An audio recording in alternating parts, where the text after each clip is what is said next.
नमस्कार, मी प्राध्यापक तानाजी चव्हाण आपलं पंत अकॅडमीमध्ये स्वागत करतो आहे।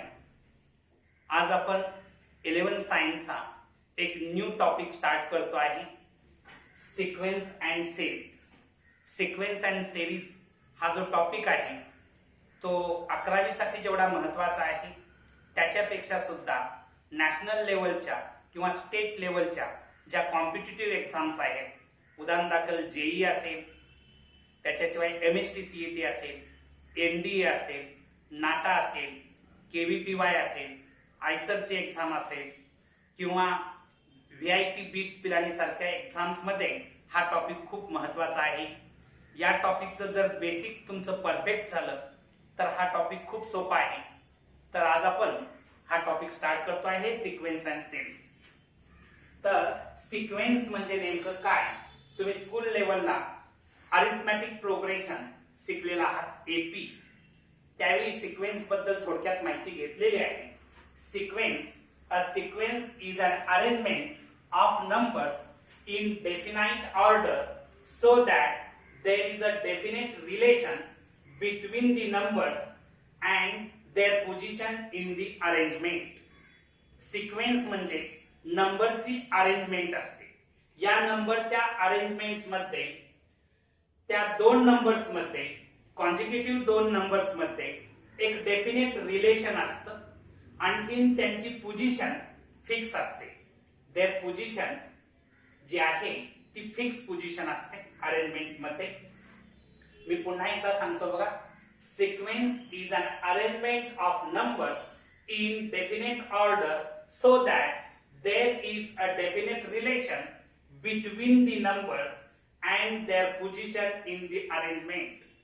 आता सिक्वेन्स मध्ये जे काही नंबर्स असतात त्या प्रत्येक नंबरला आपण टर्म्स असं म्हणतो आहे। What is term? तर टर्म म्हणजे काय बघा, each number of the sequence is called a term of the sequence। Sequence मधल्या प्रत्येक टर्मला आपण, प्रत्येक नंबरला आपण टर्म्स असं म्हणतो आहे।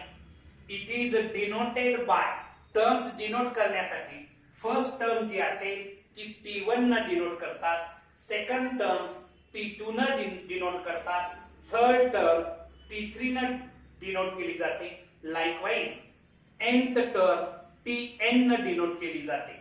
किंवा तुम्ही स्कूल लेवलला A1, A2, A3 dot dot dot an अशा टर्म्स तुम्ही डिनोट केल्या होत्या। सिक्वेन्स मध्ये order of the term most important असते। टर्मची ऑर्डर सिक्वेन्स मध्ये खूप महत्त्वाची आहे। Tn or An, Tn किंवा An ही जी टर्म असते त्याला आपण nth टर्म किंवा general terms of the sequence असं म्हणतो आहे। T1 किंवा A1 ही जी टर्म्स असते, T1 किंवा A1, याला आपण first term of the sequence असं म्हणतो आहे। आणि फर्स्ट टर्म्स डिनोट करण्यासाठी स्मॉल a हे लेटर सुद्धा यूज केलं जातं। Write down.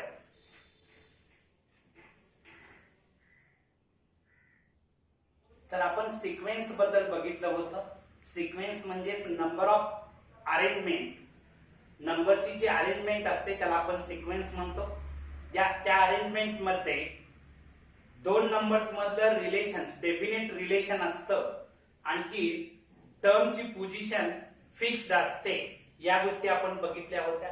आपण सिक्वेन्सची दोन एक्झाम्पल्स बघणार आहोत। इथं बघा, first example 2, 4, 6, 8 and so on. इथं बघायचं, या ठिकाणी ही जी अरेंजमेंट ऑफ नंबर्स आहे याला आपण सिक्वेन्स का म्हणणार आहे, तर या दोन नंबर मधलं रिलेशन बघा, 4 - 2 केलं तर 2 येतं, 6 - 4 केलं तरी 2 येतं, 8 - 6 केलं तरी सुद्धा आन्सर 2च मिळत आहे। म्हणजे त्यांच्यामध्ये फिक्स रिलेशन आहे।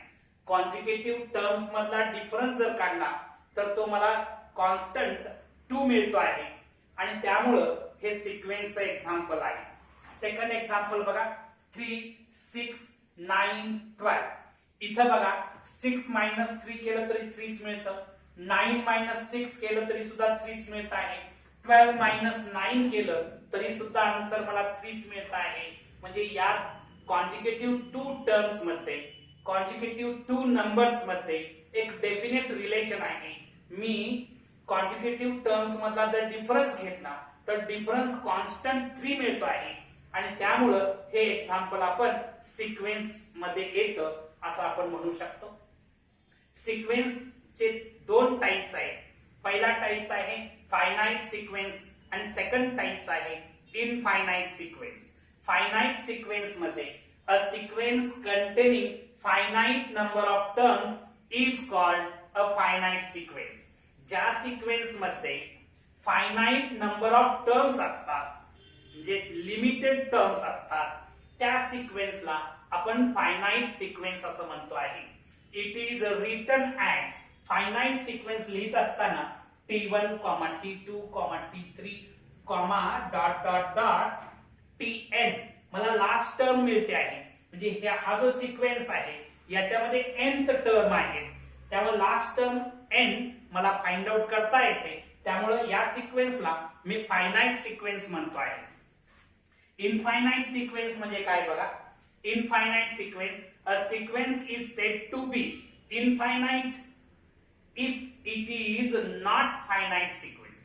जर गिवन सिक्वेन्स फायनाइट सिक्वेन्स नसेल तर त्या सिक्वेन्सला आपण इनफायनाइट सिक्वेन्स असं म्हणणार आहे.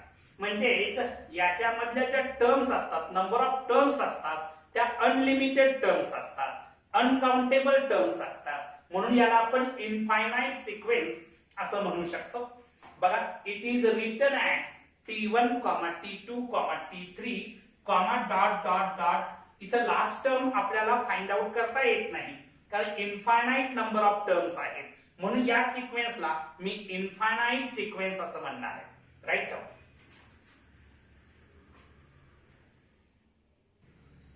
आपण सिक्वेन्स म्हणजे काय बघितलं, फायनाइट आणखी इनफायनाइट सिक्वेन्स म्हणजे काय बघितलं. आता आपल्याला बघायचं आहे progression. Progression, a sequence that follow specific patterns are called progressions. Sequence एक स्पेसिफिक पॅटर्न फॉलो करत असेल तर त्या सिक्वेन्सला प्रोग्रेशन असं आपण म्हणतोय. की जो सिक्वेन्स स्पेसिफिक पॅटर्न फॉलो करतो त्या सिक्वेन्सला आपण प्रोग्रेशन असं म्हणणार आहे. त्याच्यानंतर स्कूल लेवलला तुम्ही अरिथमॅटिक प्रोग्रेशन एपी शिकलेला आहात. नेमकं अरिथमॅटिक प्रोग्रेशन म्हणजे काय हे जरी 10th स्टँडर्ड मध्ये तुम्ही शिकला असला तरी पुन्हा एकदा मी सांगतो आहे. A sequence is said to be an AP means arithmetic progression if Tn plus 1 minus Tn is equal to constant. म्हणजे दोन कॉन्जिक्युटिव्ह टर्म्स मधला डिफरन्स जर कॉन्स्टंट येत असेल तर त्या सिक्वेन्सला अरिथमॅटिक प्रोग्रेशन असं म्हटलं जातं.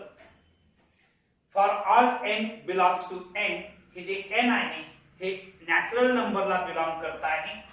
बघा, या ठिकाणी एक रिझल्ट नोट मी लिहिलेले आहे. If a is the first term, small a ही माझी फर्स्ट टर्म असेल आणि small d is the common difference for an AP. Arithmetic प्रोग्रेशनची फर्स्ट टर्म a असेल आणि कॉमन डिफरन्स d असेल, then the nth term is given by nth term. Arithmetic प्रोग्रेशनची nth term काढण्याचा फॉर्म्युला Tn, त्याला तुम्ही an असंही म्हणू शकता. Tn किंवा an ला जनरल टर्म्स असंही म्हणतात. म्हणजे जनरल टर्म्स काढण्याचा formula a plus n-1 into d. a plus n-1 into d. या ठिकाणी n belongs to capital N म्हणजे n नॅचरल नंबरला बिलॉंग करत आहे. General terms Tn is equal to a plus n-1 into d. हा formula most important formula मधला formula आहे. General terms of an AP is equal to a plus n-1 into d. या फॉर्म्युल्यानं find out करतात. हा formula तुम्ही by heart करा. Right.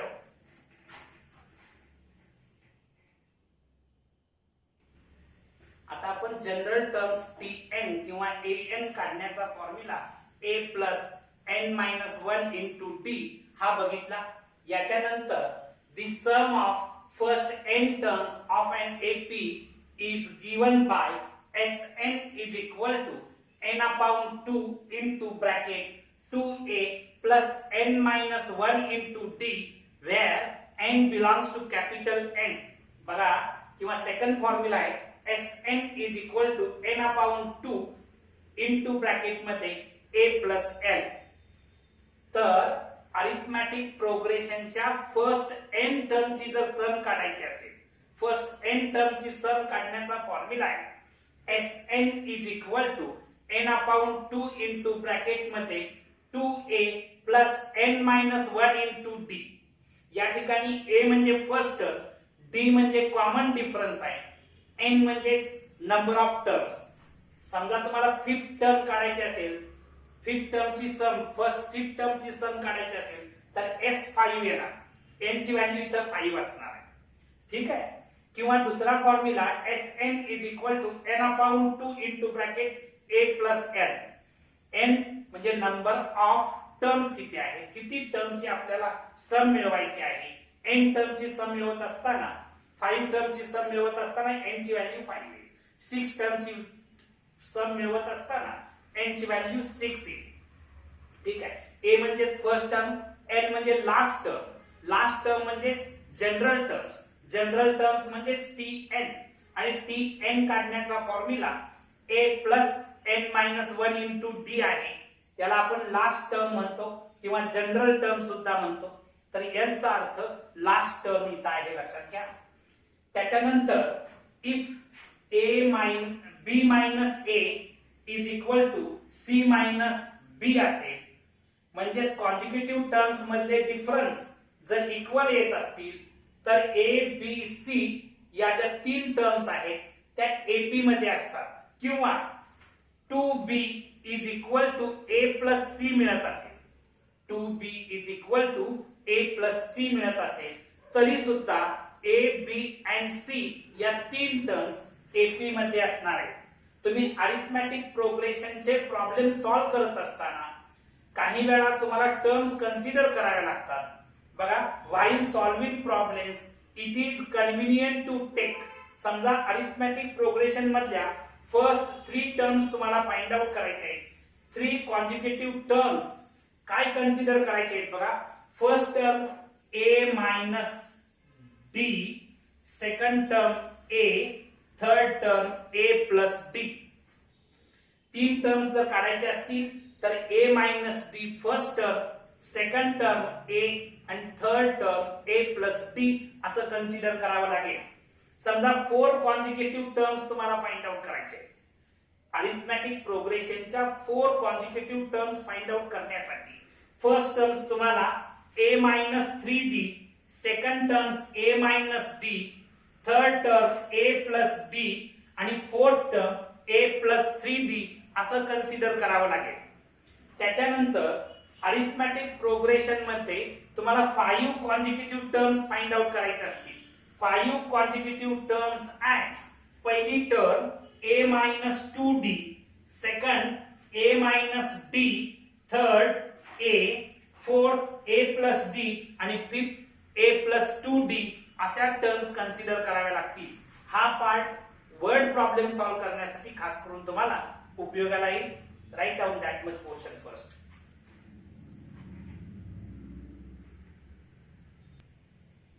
तर बघा, tn काढण्याचा आणखीन एक फॉर्म्युला, जनरल टर्म्स काढण्याचा आणखीन एक फॉर्म्युला आहे Sn म्हणजे sum of first n natural numbers minus Sn minus 1 म्हणजे sum of n minus 1 terms. बघा, tn is equal to Sn minus Sn minus 1. इथं कंडिशन आहे n greater than or equal to 2 असायला पाहिजे.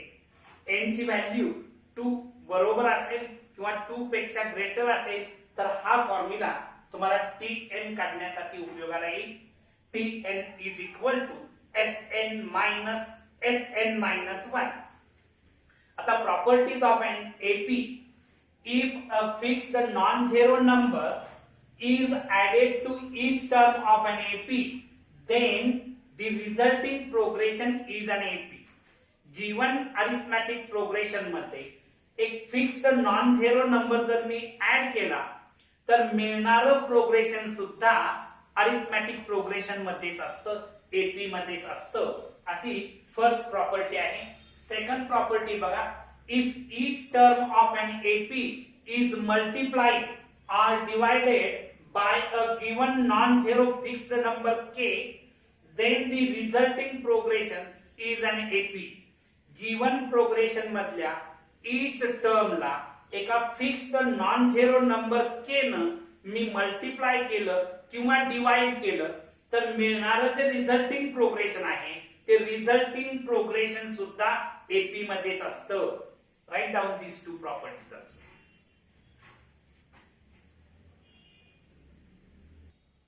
तर आपण आतापर्यंत अरिथमॅटिक प्रोग्रेशनचे बेसिक कन्सेप्ट बघत होतो.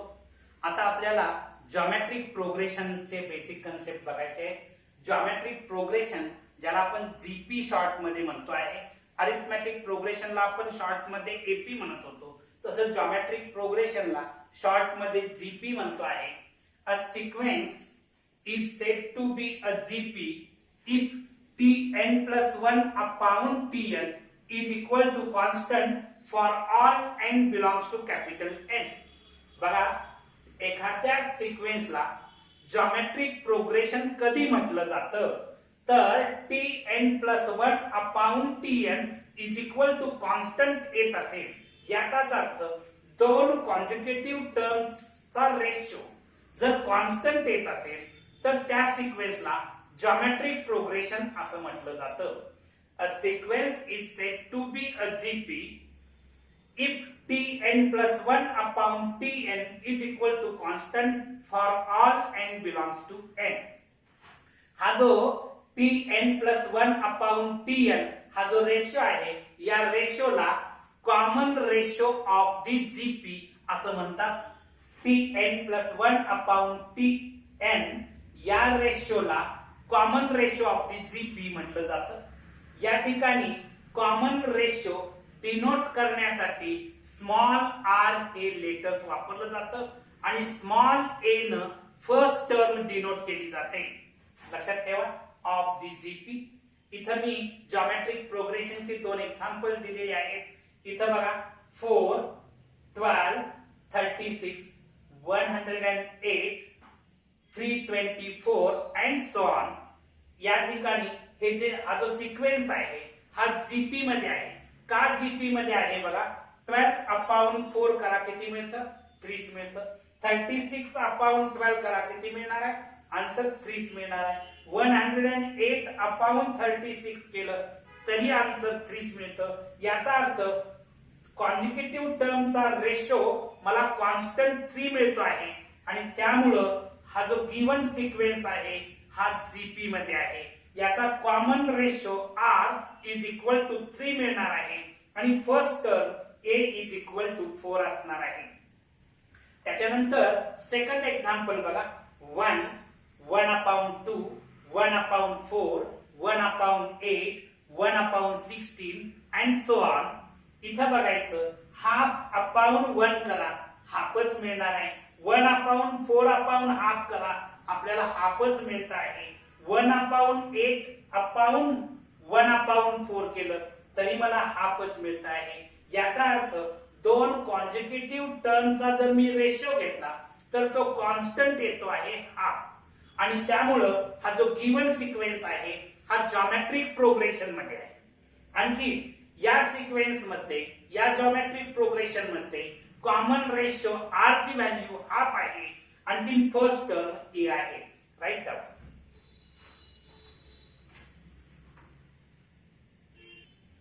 तर बघा, geometric progression can also be written as.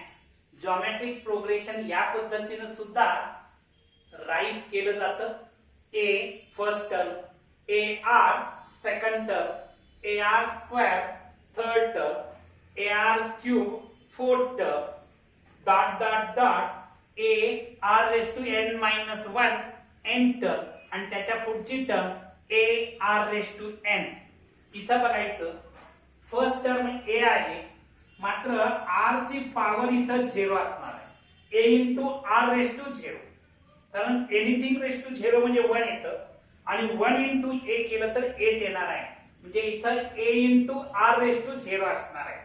इथं आर ची पॉवर 1 झालेली आहे, a into r raise to 1, a into r square, a into r cube, r ची पॉवर 1 न इन्क्रीज होत चाललेली आहे. इथं a into r raise to n, त्याच्या आधीची टर्म r ची पॉवर 1 न डिक्रीज होणार, म्हणजेच a into r raise to n minus 1. याच्या पुढची टर्म जर लिहायची असेल तर a into r raise to n plus 1 होणार आहे, म्हणजे इथं पॉवर 1 न r ची पॉवर 1 न इन्क्रीज होणार आहे. लक्षात ठेवा की जनरल फॉर्म आहे जॉमेट्रिक प्रोग्रेशन लिहिण्याचा. First term a, second ar, third ar square, त्याच्यानंतर ar क्यूब, म्हणजे r ची पॉवर 1 न इन्क्रीज करत जायचं. हे झालं जीपी लिहिण्याचा जनरल फॉर्म. ठीक आहे. nth टर्म ऑफ जीपी किंवा general terms of geometric progression. Geometric प्रोग्रेशनची nth टर्म काढण्याचा फॉर्म्युला किंवा जनरल टर्म्स काढण्याचा फॉर्म्युला आपण बघणार आहोत.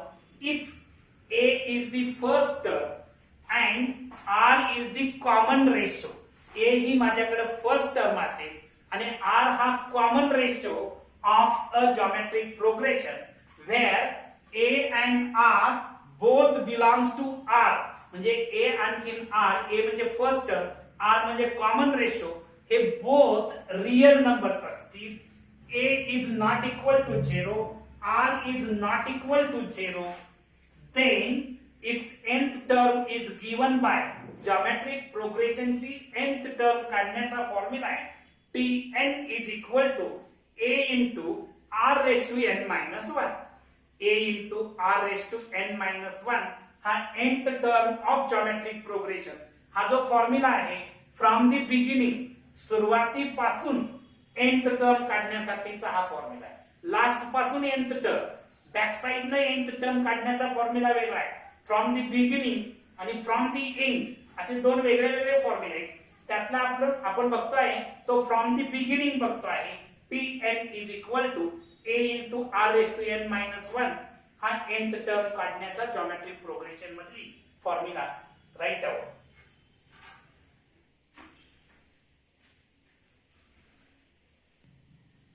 तर आपण nth term of GP from the beginning काढण्याचा formula tn is equal to a into r raised to n minus 1 असा फॉर्म्युला आपण बघितला होता. आपल्याला nth term from the end of a GP containing finite terms. Geometric progression finite terms असलेलं geometric progression असेल तर nth term from the end काढण्याचा formula आपल्याला बघायचा आहे.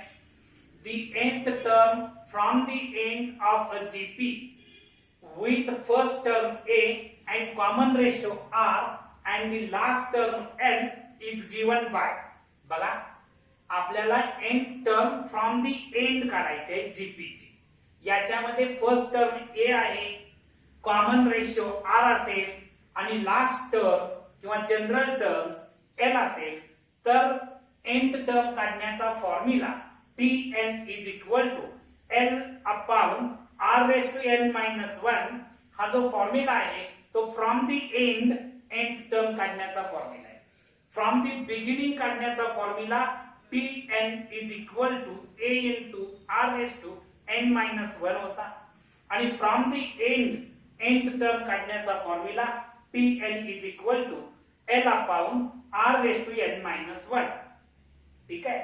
आता या कन्सेप्ट नंतर if three numbers a b and c are in GP, हे जे तीन नंबर्स आहेत a b and c हे जीपी मध्ये असतील then b upon a is equal to c upon b असं मिळतं.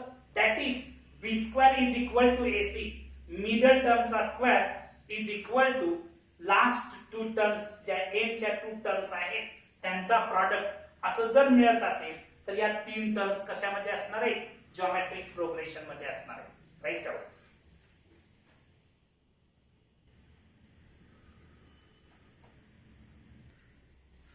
तर जॉमेट्रिक प्रोग्रेशन मध्ये while solving problems on geometric progression, it is convenient to take geometric progression चे प्रॉब्लेम सॉल्व करत असताना आपल्याला या गोष्टी घेणं कन्व्हिनियंट राहतं.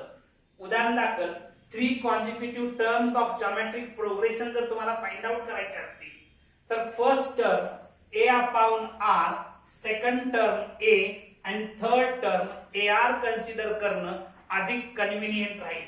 समजा 4 consecutive terms of geometric progression तुम्हाला फाइंड आउट करायचे असतील तर first term a upon r cube, second a upon r, third ar आणि फोर्थ ar क्यूब असं घेणं अधिक कन्व्हिनियंट राहील. किंवा 5 consecutive terms of geometric progression तुम्हाला फाइंड आउट करायचे असतील तर first term a upon r square, second term a upon r, third term a, fourth term ar आणि फिफ्थ टर्म ar स्क्वेअर असं कन्सिडर करणं अधिक कन्व्हिनियंट राहील. हा पार्ट वर्ड प्रॉब्लेम सॉल्व करत असताना प्रामुख्याने तुम्हाला उपयोगाला येईल, तेव्हा हा पार्ट तुम्ही बाय हार्ट करा. त्याच्यानंतर प्रॉपर्टीज ऑफ जिओमेट्रिक प्रोग्रेशन आपण बघणार आहोत. तर फर्स्ट प्रॉपर्टी बघा, if all the terms of geometric progression are multiplied by the some non zero number k, then the new numbers form a GP. बघा, geometric progression मधल्या प्रत्येक टर्म्सला एक non zero number k घेतला आणि त्यानं multiply केलं, जर त्यानंतर जे नवीन नंबर्स मिळणार आहेत, जो रिझल्ट मिळणार आहे तो रिझल्ट सुद्धा जिओमेट्रिक प्रोग्रेशन मध्येच असेल. इथं बघा, if a ar square ar cube dot dot dot be a geometric progression, हे एक जिओमेट्रिक प्रोग्रेशन आहे and k is non zero number, k हा एक माझ्याकडे नॉन झिरो नंबर आहे, then akr square akr cube dot dot dot is also a geometric progression. याचा अर्थ geometric progression मधल्या प्रत्येक टर्मला एका नॉन झिरो नंबरनं मल्टिप्लाय केलं तर मिळणारा जो काही नवीन प्रोग्रेशन असेल, नवीन सिक्वेन्स असेल, तो सिक्वेन्स सुद्धा जिओमेट्रिक प्रोग्रेशन मध्येच असणार आहे. राईट.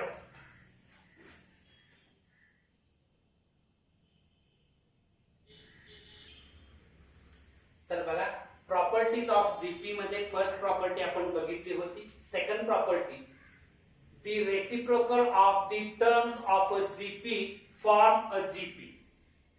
जिओमेट्रिक प्रोग्रेशनच्या टर्मचा जर रेसिप्रोकल घेतला तर मिळणारा रिझल्ट सुद्धा जीपी मध्येच असतो, जिओमेट्रिक प्रोग्रेशन मध्येच असतो.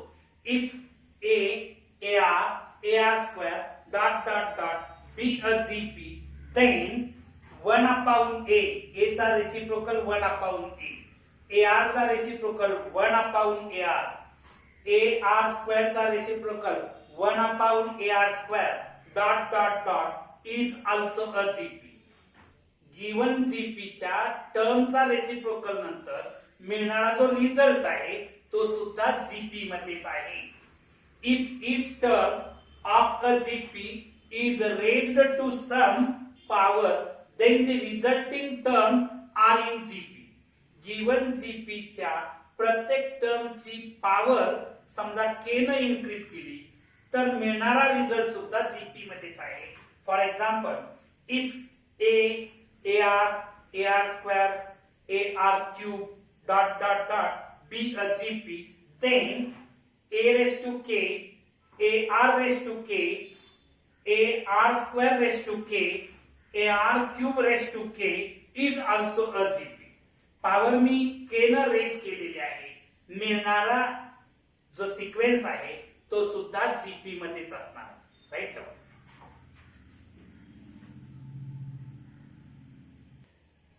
आपण ज्या बेसिक गोष्टी शिकलेल्या आहोत त्याच्यावर आधारित काही एक्झाम्पल्स आपण बघणार आहोत.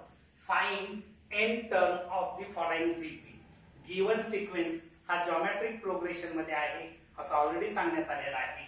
आपल्याला त्याची nth टर्म फाइंड आउट करायची.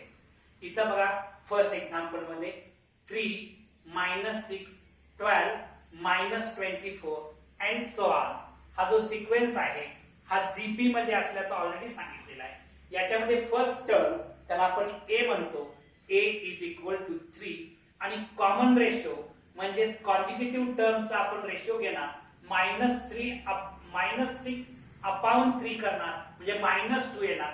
r इज इक्वल टू -2 मिळत आहे. We know that nth term from the beginning काढायची आहे. nth टर्म काढण्याचा formula from the beginning a into r raised to n minus 1. इथे a ची व्हॅल्यू 3 आहे, r ची value -2 raised to n minus 1.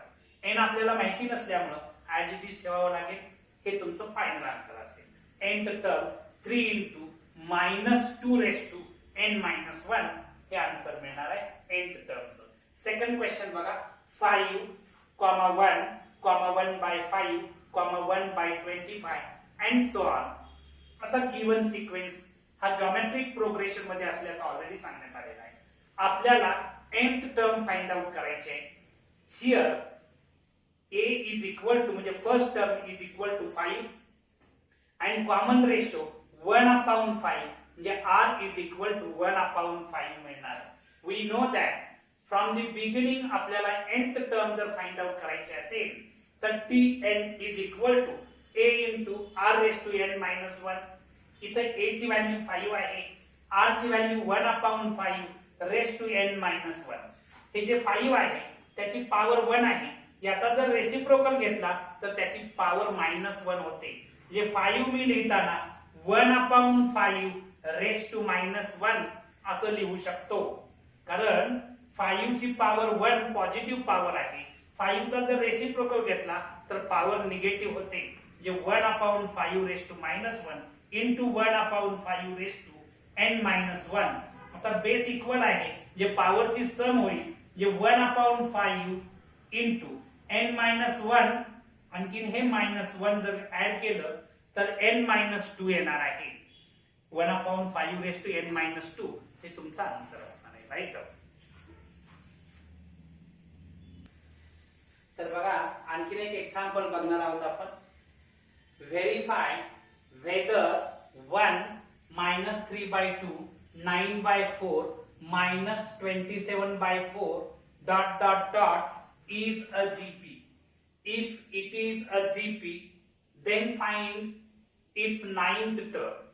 Given sequence GP मध्ये आहे का ते पहिल्या टर्म आपल्याला फाइंड आउट करायचं आहे.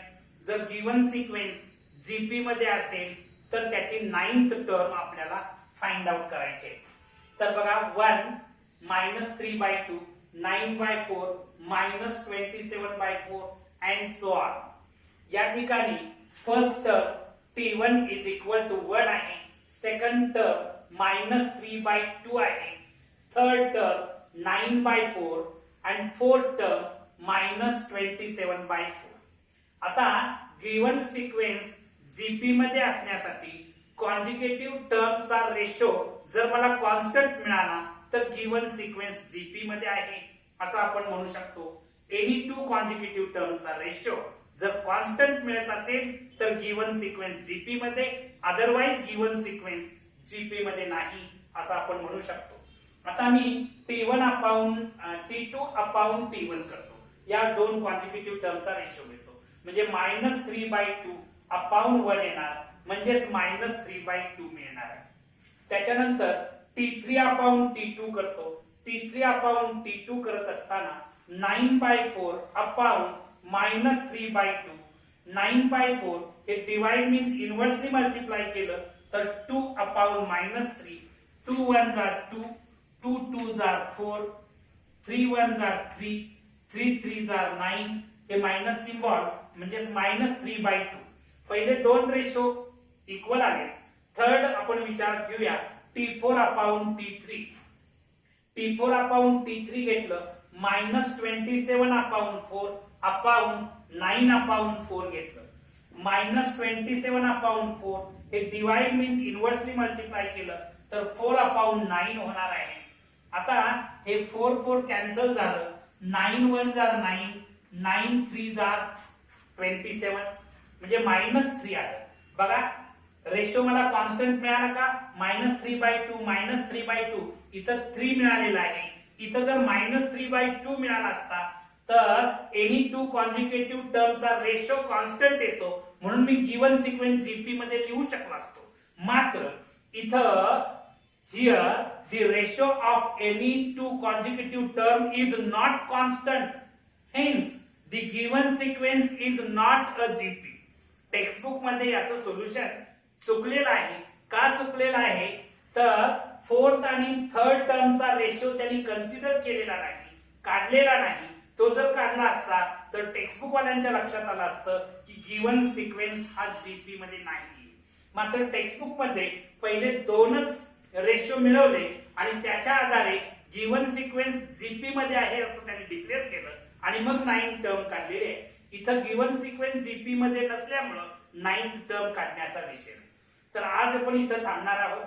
तुम्हाला हा व्हिडिओ आवडला असेल तर लाईक करा, शेअर करा, सबस्क्राईब करा, बेल आयकॉनचं बटन दाबा.